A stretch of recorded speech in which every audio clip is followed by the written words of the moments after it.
Pessoal, dando continuidade aos nossos estudos sobre hidrostática, tá? Hoje a gente começa a falar sobre a pressão hidrostática.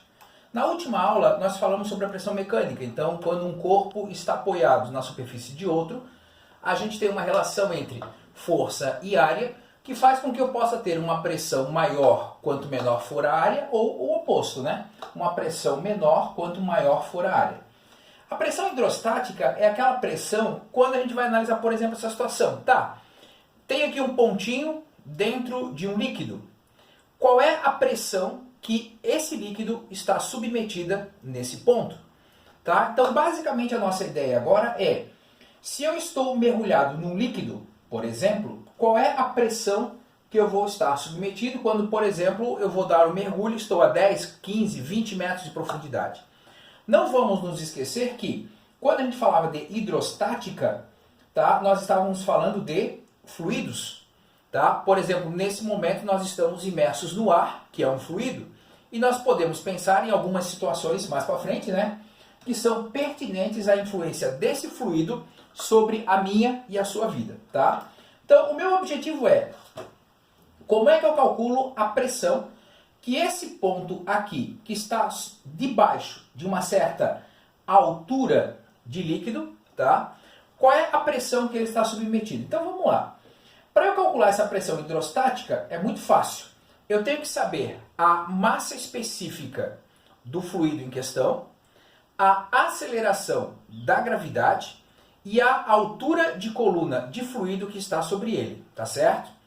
Bom, se eu vou usar essa equação, eu tenho que tomar cuidado porque as unidades de medida aqui, elas são rigorosas. Então eu tenho que tomar muito cuidado com isso. Então a pressão hidrostática vai ser em Pascal, ou Newton por metro quadrado, como queira, né? A massa específica tem que estar em quilogramas por metro cúbico, não pode estar em gramas por centímetro cúbico, como em muitos exercícios nós já resolvemos aí na aula anterior, né? A aceleração gravitacional, metros por segundo ao quadrado, normalmente vai ser o bom e velho 10 metros por segundo ao quadrado, né? E a altura de coluna de líquido vai ser metros, ok? Bom, então, se eu quero calcular, por exemplo, a diferença de pressão que está entre esses dois pontos, tá? Deixa eu só fazer a captura de tela aqui rapidinho. Então, por exemplo, se eu quero calcular a diferença de pressão do ponto B para o ponto A, eu simplesmente vou levar em consideração, nesse caso, a diferença de altura entre esses dois pontos. Tá? Então quer dizer que a diferença de pressão aqui, o ponto A, né, vai ter uma pressão maior que o ponto B, porque ele está mais no fundo, tem uma coluna de líquido maior sobre ele. Então eu tenho aqui uma diferença de pressão associada. Tá? Bom, dando continuidade, como eu disse para vocês, nós estamos imersos no ar, e dessa forma nós temos a pressão atmosférica agindo sobre a gente, tá? Bom, esse experimento aqui é o experimento que Torricelli fez, mas por gentileza, não resolva fazer nada disso, porque mercúrio é um metal pesado, e por ser um metal pesado, caso você tenha contato com ele, dependendo da forma com que você tem esse contato, se não tem as devidas precauções, tá? Esse metal pesado ele é altamente cancerígeno. Então ele pegou lá um bastão, um vidro, né? Um recipiente, encheu de mercúrio, tapou com os dedos, virou aqui dentro de um outro pote de mercúrio e soltou.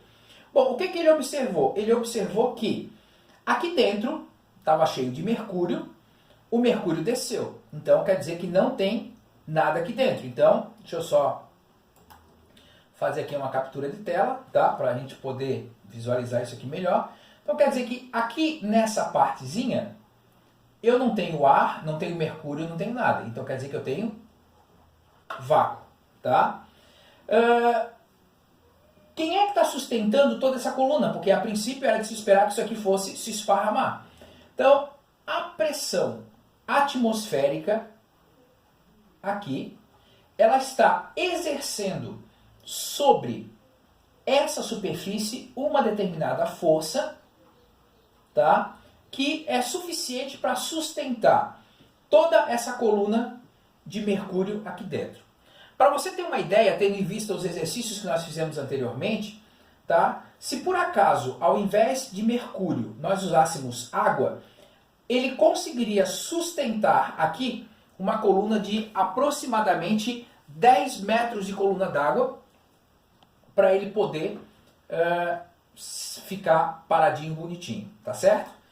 Bom, como eu disse para vocês, a pressão atmosférica a gente poderia discutir diversas situações que ela influencia a nossa vida. Então, por exemplo, vamos pensar aqui. Eu tenho aqui um copo, por gentileza, esse copo podia ser muito mais bonito, mas não dá.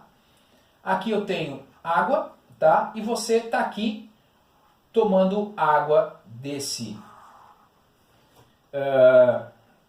copo através de um canudinho. Então aqui está os seus lábios, tá? Fechando aqui. Bom, o que você faz? Para você tomar água a partir de um canudinho dentro de um copo, você começa a succionar. Quando você começa a succionar, tá? Aqui dentro, deixa eu tentar pegar aqui uma outra cor, tá? A pressão diminui. Entretanto, aqui fora, tá? Eu tenho uma força devido à pressão atmosférica. Então, é essa pressão atmosférica que vai empurrar o líquido canudinho acima para sua boca, por exemplo. Tá? Imagina que você está aqui em Florianópolis, mas você foi para Rancho Queimado. Existe de Florianópolis para Rancho Queimado uma diferença da altura de gás atmosférico, né, sobre a gente. Então, quando a gente vai daqui para lá, diminui a pressão. Quem nunca sofreu um desconforto dentro do ouvido nesse processo? Bom, esse desconforto que você sente, vamos pensar assim, ó. Aqui está o ouvido da pessoa. Novamente, por gentileza, tá? Despreze o desenho muito mal feito. Aqui eu tenho o tímpano. Então eu tenho uma pressão interna e uma pressão externa. Se você está subindo e a pressão está diminuindo, quer dizer que vai haver de dentro para fora uma força devido a essa diferença de pressão que faz com que o teu tímpano fique um pouco mais enrijecido e dessa forma você não consiga ouvir tão bem quanto você está com a pressão igualada. Então, quando você começa a sentir isso, o que você faz? Você começa a movimentar o maxilar para que essas duas pressões, para que essas duas pressões aqui, a interna e a externa, se igualem o mais rapidamente possível, tá certo? Então essas são só algumas das influências que a gente sofre devido à pressão atmosférica no nosso dia a dia. Tá? Então a ideia o que é? Uma atmosfera equivale a 76 centímetros de mercúrio ou 760 milímetros de mercúrio, que é a unidade Thor em homenagem à Torricelli, né? E uma atmosfera equivale a 100 quilopascais ou 100 mil pascais. Quando eu penso então na pressão absoluta ou total, vamos lembrar aquele pontinho que está lá dentro. A gente já sabe que a pressão hidrostática é a pressão do fluido que está sobre ele. Densidade do líquido vezes gravidade vezes altura. Só que eu também tenho a pressão atmosférica. Então a pressão total vai ser a pressão hidrostática mais a pressão atmosférica. Então você tem que tomar cuidado. Pediu para calcular a pressão hidrostática. Densidade do líquido vezes gravidade vezes altura. Pressão total. Não esquece de ver se a pressão atmosférica está ou não atuando sobre ele. Tá certo? Bom, então vamos aqui pensar em alguns exemplos. Imagine que você esteja diante de uma piscina de 4 metros de profundidade. Então, vamos lá. Eu sei que, de acordo com os meus dados, a coluna de água que vai estar sobre você é 4 metros de água. Tá? Calcule a pressão no fundo dessa piscina em pascais e em atmosferas. Tá? E a massa específica da água é de 1 grama por centímetro cúbico. Então vamos lá. Então, a massa específica da água é de 1 grama por centímetro cúbico. Tá? Bom, essa unidade de medida para a gente não serve, então vai ter que ser 1000 quilos por metro cúbico. Vamos lembrar que para passar de gramas por centímetro cúbico para quilogramas por metro cúbico, eu multiplico por 1000. Então vamos pensar, vamos calcular a pressão hidrostática. Então vai ser a densidade do líquido, que no caso é a água, vezes a gravidade, vezes a altura. Tá? Então a pressão, a massa específica da água, 1000, a aceleração da gravidade, 10, e a altura da coluna de líquido é 4 metros. Então quer dizer que isso aqui equivale a 40.000 newtons por metro quadrado. Isso, pressão hidrostática. Tá? Como ele não falou aqui na questão se é a pressão hidrostática ou é a pressão total, então vamos calcular aqui como seria para calcular a pressão total, né? Então, a minha pressão, deixa eu fazer aqui uma diferençazinha, a minha pressão total ou absoluta vai ser essa pressão hidrostática que eu acabei de calcular, mais a pressão atmosférica, tá? A pressão hidrostática, 40.000. A pressão atmosférica, por exemplo, aqui nessa tabela, uma atmosfera está valendo 100.000 pascais, né? Então vamos lá. Então mais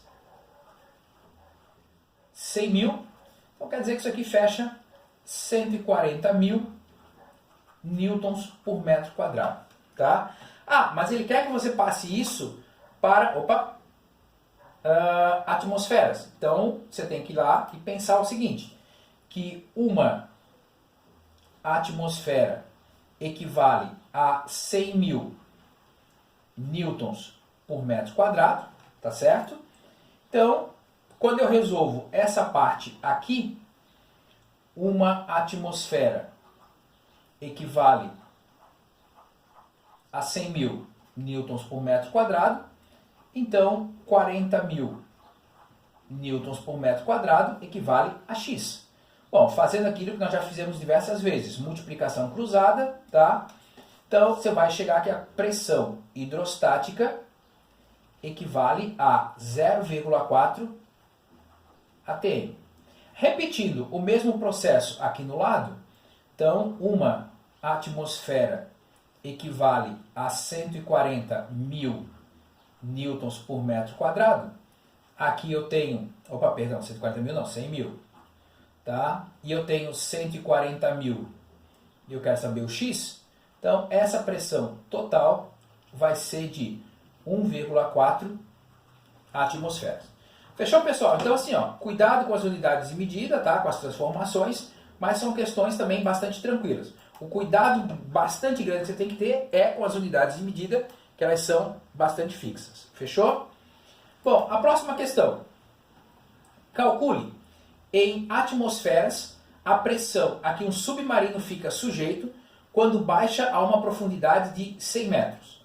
Para a água do mar, adote a densidade 1000 kg por metro cúbico. Ok? Então, olha só. É um exercício muito parecido, né?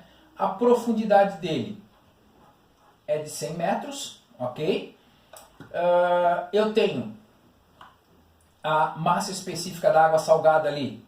Ele diz para você usar 1000, na realidade é um pouquinho maior que 1000, né?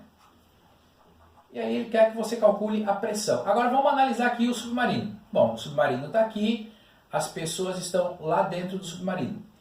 Dentro do submarino eu já tenho a pressão atmosférica.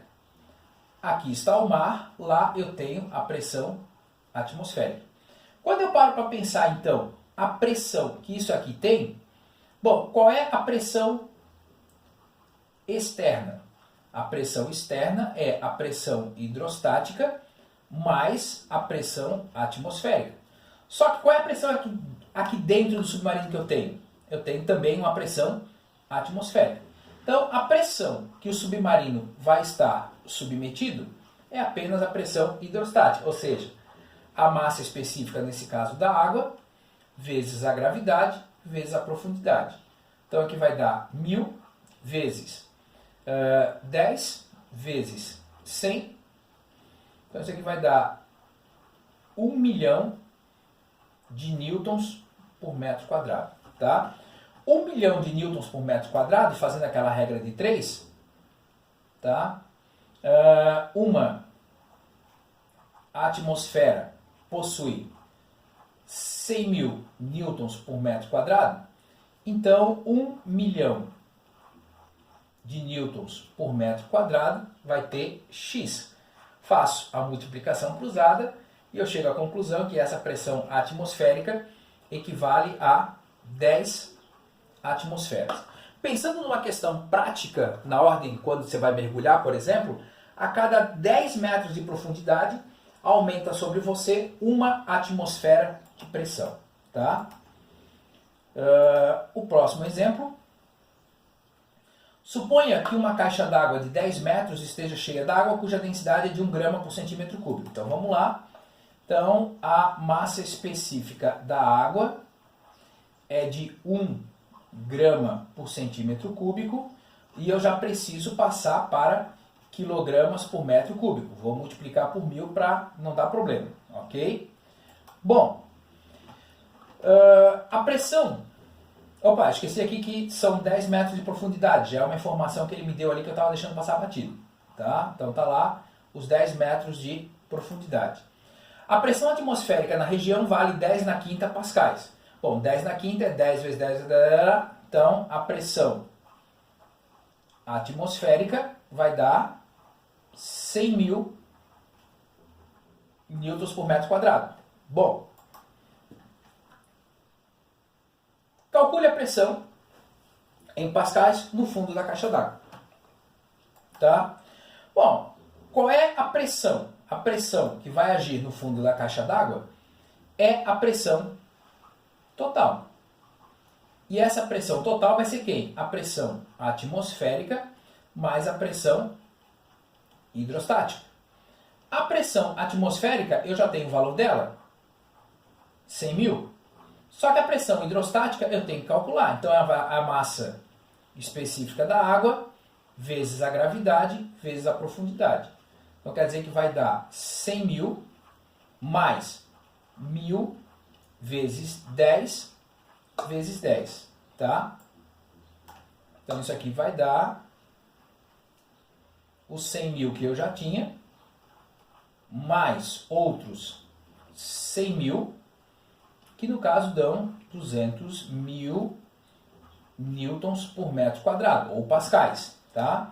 Só que ele quer que você forneça a resposta em pascais. Beleza, se fosse em atmosferas, era só fazer a regrinha de 3 e estava tudo resolvido. Fechou, pessoal? Então, bora continuar o conteúdo.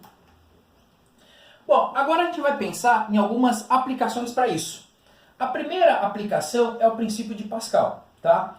Bom, o princípio de Pascal ele é usado, por exemplo, numa prensa hidráulica, um macaco hidráulico, tá? No carro ele é usado no freio, tá? Que faz com que você precise fazer menos força para efetivamente parar as rodas. Mas por que isso vale? Olha só, se você olha aqui, eu tenho um tubo de uma determinada largura, aqui uma outra largura, aqui uma largura, aqui uma outra largura. Então, a partir do momento que eu tenho algum objeto sendo colocado aqui em cima, eu estou criando pressão. Pressão é força sobre área, certo? Dentro dessa situação, essa pressão, que é força sobre área, aplicada nesse líquido, ela vai aumentar por igual a pressão em todos os líquidos. Então, ou seja, a pressão aqui no lado 1 é exatamente igual à pressão no lado 2. Então, o que acontece? Força 1 sobre área 1 é igual a força 2 sobre área 2. Tá? Bom, mas agora, se, por exemplo, eu começo a empurrar esse ângulo aqui até aqui, eu vou ter aqui um volume. Agora, para pensar. Se eu tenho 1 litro de água, ou 1 litro de óleo, tá? E está dentro de uma jarra, e eu vou colocar dentro de uma bacia, essa região aqui não vai ser menor? Então, esse volume de líquido aqui é exatamente o mesmo volume de líquido que vai estar aqui. Então, volume o que é? A área da base vezes a altura. Então, a área da base vezes a altura é igual à área da outra base vezes a altura. Então, eu consigo chegar a essa relação matemática, tá? Pensando num exemplo, olha só. Considere que no esquema mostrado abaixo, a área do pistão 1 é de 10 centímetros quadrados e a área do pistão 2 é de 25 centímetros quadrados. Então, área 1, 10 centímetros quadrados, área 2, 25 centímetros quadrados, tá? Pois bem, se uma força de 45 newtons for aplicada no pistão 1, então a força 1 é de 45 newtons, a força que está sendo aplicada lá nesse pistão, tá? Qual é a força que vai aparecer no pistão 2? Então, na realidade, ele quer saber quanto que é a força 2, tá? Então, força 1 sobre área 1 é igual a força 2 sobre área 2, 45 sobre 10 é igual a F2 sobre 25. Tá? Se você divide 45 por 10, isso aqui vai dar 4,5. Esse cara que está dividindo vai para lá multiplicando. Então, vezes 25. Então, quer dizer que esse F2 ele vai valer 4,5 vezes 25. Então, vai dar uma força de 112,5 newtons. A gente percebe então que esse sistema aqui, ele é um multiplicador de força, tá? Então, eu que consigo fazer 45 newtons, se eu usar um sistema desses, eu consigo fazer com que do outro lado chegue uma força de 112,5 newtons, tá? Então, eu tenho um ganho de força numa situação dessa, ok? Bom, um elevador hidráulico de um posto de gasolina é acionado por um pequeno êmbolo de área. Então, vamos lá. Então, a área 1 vai ser 4 vezes 10 na menos 4 metros quadrados, ou 0,0004 metros quadrados. Voltando lá. Um automóvel a ser elevado tem peso de 2 vezes 10 na 4 newtons. Então, o peso do carro, que nada mais é do que uma força, é de 4 vezes 10... Opa, eu estou achando que eu peguei o valor errado. 2 vezes 10 na quarta. Então, deixa eu pegar aqui minha borracha.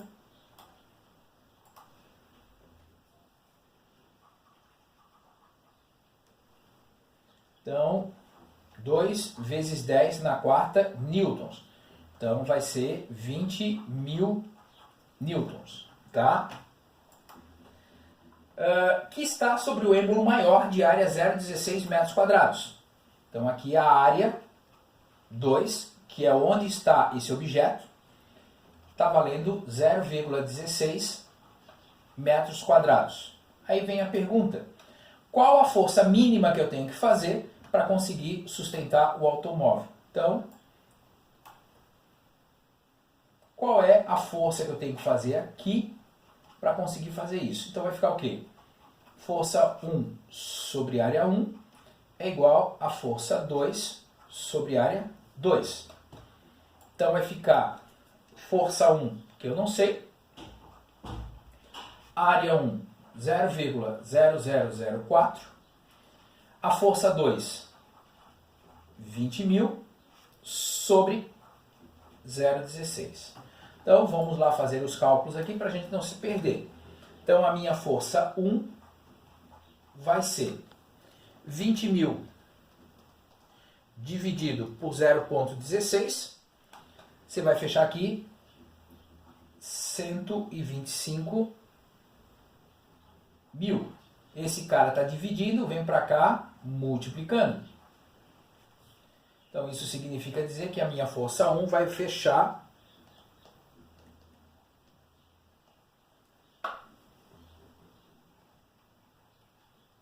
500 newtons. Então, olha só. Vamos fazer uma comparação, tá? Para você ter uma noção do que a gente está conseguindo chegar com esses valores. Se você lembra que peso é massa vezes gravidade, tá? 20 mil newtons de peso equivale a um carro de 2.000 quilos. Mas eu estou conseguindo, com essa força aqui, que é o equivalente a eu suspender um objeto de mais ou menos 50 quilos, levantar do outro lado um carro de 2.000 quilos. Olha o ganho de força que eu estou tendo nessa situação aqui, tá certo, pessoal? Então, é algo assim, bastante bacana, para dependendo da aplicação que você vai ter, tá? Bom, agora uma outra aplicação são os vasos comunicantes. Então, por exemplo, eu coloquei aqui água e óleo. Quando eu coloco água e óleo, tá? A água não se mistura com óleo, mas eu percebo que aqui em cima, tá? Eu vou ter níveis diferentes. Vamos pensar, por exemplo, se um pedreiro está na sua casa e ele quer fazer com que o piso seja perfeitamente nivelado, então o que ele vai fazer? Ele vai pegar uma mangueira, tá? Encher de água, tá? E quando ele enche de água, se você algum dia teve um pedreiro na sua casa, você vai perceber que a preocupação dele é esses dois caras aqui, esse cara e esse cara, tem que estar exatamente na mesma altura. Como é que ele se preocupa disso? Ó, pessoal, não pode ter nenhuma bolinha de ar aqui dentro. Por quê? Se eu tiver alguma bolinha de ar, esse nível aqui vai ficar diferente desse. Aí o meu piso, que era para sair plano, já sai inclinado, aí já dá problema, tá certo? Então tem que tomar cuidado quanto a isso. Então, o que eu vou fazer? Eu vou ter que encontrar o ponto mais baixo onde os dois fluidos estão separados. Então, a pressão do ponto 1 tem que ser igual à pressão do ponto 2. Pressão de A igual à pressão do B. Então, vamos ver. Tem pressão atmosférica aqui? Tem. Tem pressão atmosférica aqui? Tem. Então, depois eu vou poder cortar. Tem pressão hidrostática aqui? Tem. Tem a massa específica do fluido A, que é o azul, a gravidade e a altura do fluido A. Tem, do lado de cá, líquido sobre o ponto 2? Tem. Tá? Então eu vou ter a massa específica do líquido verde, vezes a gravidade, vezes a altura do líquido verde. Posso cortar as gravidades também, o que sobra? A massa específica do líquido A vezes essa altura tem que ser igual à massa específica do líquido B vezes essa altura. Tá? Então olha só um exemplo aqui. Deixa eu tentar diminuir aqui para a gente conseguir enxergar direto no desenho. Opa! Em um recipiente em formato de U foram colocadas determinadas quantidades de água e óleo. Após haver o equilíbrio, as alturas das colunas de água e óleo de um determinado referencial foram 100 mm para óleo e 70 mm para água. Então, olha só o que eu vou desenhar aqui. Vou tentar fazer um desenho aqui. Aqui está o meu vaso comunicante, tá? Ele colocou água e quando tinha só água, estava tudo no mesmo nível, tá? A partir do momento em que ele começou a despejar óleo aqui dentro, ele percebeu o seguinte: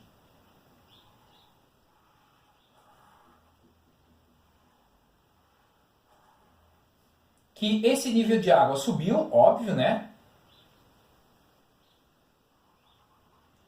Tá? E aqui, do outro lado, o nível de óleo agora faz peso sobre a água e aparece isso. Então aqui eu tenho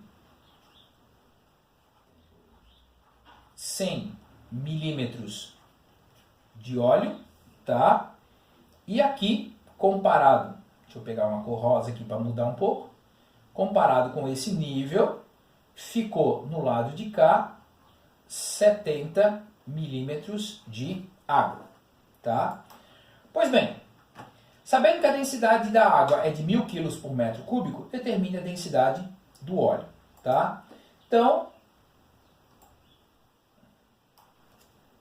eu começo resolvendo aqui. Ponto 1, ponto 2. A pressão do ponto 1 é igual à pressão do ponto 2. Tem pressão atmosférica aqui? Sim. Tem pressão atmosférica lá? Sim. Então nem vou me preocupar. Quem é que está aqui? Eu tenho a massa específica da água vezes a gravidade vezes a altura da coluna de água. quem é que está aqui? Além da pressão atmosférica que eu já descartei. A massa específica do óleo, vezes a gravidade, vezes a altura da coluna de óleo. Tá? Vou poder cortar essa gravidade com essa gravidade. Massa específica da água é 1000 quilos por metro cúbico. Tá? A altura da água é de 70 milímetros. Massa específica do óleo é o que eu quero saber. E a altura do óleo é de 100 milímetros. Só para você se situar, tá? Olha só, esse milímetro com esse milímetro aqui eu vou poder cortar, senão eu teria que fazer uma transformação de unidade, né? Então, vai sobrar quem? A massa específica do óleo, aquela lá. Então, eu posso, 1000 vezes 70 vai dar 70 mil. Esse 100 que está multiplicando, ele vem para cá, dividindo. Posso cortar aqui os dois zeros com os dois zeros. Então, a massa específica do meu óleo, ela vai fechar 700 quilos por metro cúbico, certo? Pessoal, depois de fazer essa explicação, eu gostaria que para a aula da semana seguinte, tá? Na lista de exercícios, vocês dessem continuidade a ela e fizessem os exercícios sobre a pressão hidrostática. Então é do 13 até o exercício 20, tá? Então, por gentileza, façam isso para a gente dar continuidade aos nossos estudos. Grande abraço, pessoal. Tchau, tchau.